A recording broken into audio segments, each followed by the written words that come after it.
السلام علیکم. په دې تیر 14 میاشتو کې چې د ملک څه حالات وو هغې یو کار وکړو. د سختو حالاتو کې عوام په سیاست کې دلچسپي پیدا شوه او دا شعور یې وله ورکړو چې د هر شي نه خبر شو چې دا ملک نظام څنګه چلیږي، زموږ نظام انصاف څنګه دی، زموږ د ادارو کارکردګي څه ده. او د دې کریډټ یو سړي ته ځي او د هغه نوم عمران خان دی. نن به ټول خلک په دې باندې سوچ کوي ځکه چې خبرونه راځي چې عمران خان له کم په جیل کې څه سہولتونه ورکړي. نو ما وی چې درته د هغې باره کې ووایم چې په جیل دنیا څنګه ده، جیل کې ABC کلاسونه څه دي، دې کې څه سہولتونه دا درته وایم. جیل چې وي که نه، ته چې د جیل مینول سټډي کې انګریزانو چې کم دا رولز جوړ کړي نو په جیل کې جیلر چې کم ته چې سپرډنټ وي هغه د جیل بادشاهي او د هغه سره ډېر لوی اتارټي، خو هغه هم په یو طریقې کار او د جیل په مینول باندې چلیږي. د هغې نه اخوا دېخوا نشي کېدی. په جیل کې اولنی کلاس چې دی نو 80 کلاس دی چې یا د عامو خلکو دپاره دی، ډاکې والا، غلا والا، جرایم والا، هر سړی هغې کې ورچي او هغه C کلاس دی. بیا پکې B کلاس دی. B کلاس کې دوی چینجز دا راوستي چې چا سبق ویلي، ګریجویټي، جرایم نوعیت بدلی، نو هغه له بیا لږ ډېر سہولتونه ورکوي. سیاسي قیدي، رهنمایي، هغه له پکې دا سہولتونه ورکوي چې هغه ته د یو نوکر یې الاؤډ کړي، لږ ځان له پورشن یې وله ورکړي، د کور نه ورته کانه راتلی شي، دغسې سہولتونه دي.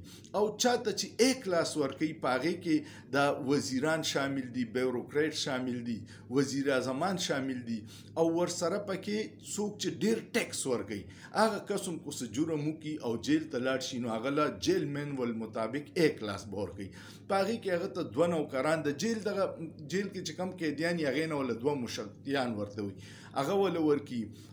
کتابونه وله ورکولی شي چې خپل کور نه راغوښتی شي سټډي له، کولر یا AC وله ورکوي، خپله بسترې ورته اجازه دي. دا ټول شیزونه چې دي نو دا سہولتونه دي. د کور نه د کانې ورته اجازه دي، د فیملی د ملاقات ورته هر وخت خاص ټایمونو باندې اجازه دي. دا د دې جیلونو کلاسونه دي. اوس عمران خان چې په کم جیل کې بند کړی دی هغه د اټک جیل دی او په اټک جیل کې چې دی نو دا ډېر 67 ایکړ باندې خور جیل دی او دا د 400 قیدیانو دپاره جوړو. په دې کې A او B کلاس نشته، دې کې صرف C کلاس دی. او C کلاس کې چې عمران خان کم ځای بند کړی دی نو هغه له دا ذهني ټارچر کوي. هغې کې واشروم اوپني، ډېر وړه 9x11 کمره ده، دا کیړي میړي دا پکې هر څه ګرځي را ګرځي، د صفایۍ څه خیال یې نه ساتلی کېږي او هغه ته کمره کې تیارم ده، کیړکۍ پکې نه وي، روشندان څه پکې نه وي، دا شیزونه پکې نه وي. نو هغه له دغه ځای ورکړی دی. د هغوی وکیلانو د هغې دپاره اپیل کړی دی چې یا د دې اډیاله جیل ته شي ځکه چې اډیاله جیل کې د A او B کلاسونه شته، په اټک جیل کې دا نشته.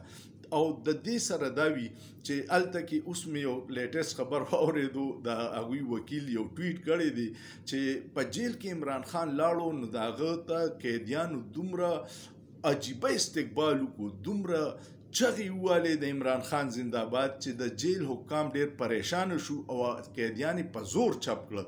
او اوس دا سوچ کوي که چېرې عمران خان هلته ساتو نو چې دا نور قیدیان ته شفت کړو ځکه چې خو عمران خان اینی نو عمران خان زنده‌باد چغې وایي. لیډران ته صرف د هغه جسم قید کولی شي، د هغه نظریه نشي قید کولی او د هغه د نظریې په برکت باندې ماشوم، بوډا، غټ، ښځه، هر طبقه فکر خلک چې دی د پاکستان د وړې نه وړه مسله او د غټې نه غټې مسلې نه خبر شو او په دې هم پوه شو چې جیل څه دی. دې کې مخکې د چا انټرسټ نه و. د عمران خان یو کارنامه چې کوم په سیاست کې ده ادا ده شعور خو دی او د شعور نه دا ټول طاقتور او حکومتونه او هر څه یریږي. د ټول نه غټه کارنامه دا چې پاکستان کې ښځو په سیاست کې حصه نه اخیسته. اوس ښځې ټول په سیاست کې حصه واخیسته. تاسو کورونو ته لاړ شئ، تاسو بازار ته لاړ شئ، سکول ته لاړ شئ، کالج ته لاړ شئ. زنانه هم د سیاست باندې پوه شوي او زنانه چې دي د یو ملک نیمه حصه وي. خو زمونږ 24 کروڑ خلک نو نیم 12 کروڑ پکې ښځې نو چې څو پورې پوره خلکو په سیاست کې حصه نه اخیستې د ملک ترقي نه کېږي. د لیډرانو په ژوند کې دا سختیانې راځي خو د ټول نه غټه کارنامه هغه شعور دی چې د قوم ته وښودو چې دا نظام ولې خراب دی، زموږ د مسلو جړ څه ده، او دویمه دا ده چې عوام ته حقوق نه میلاویږي او اشراف یې ته میلاویږي. نوی دغه چې وشوه سینسز مردم شماري نو 24 کروڑ او 95 لاکھ خلک دی پاکستان کې.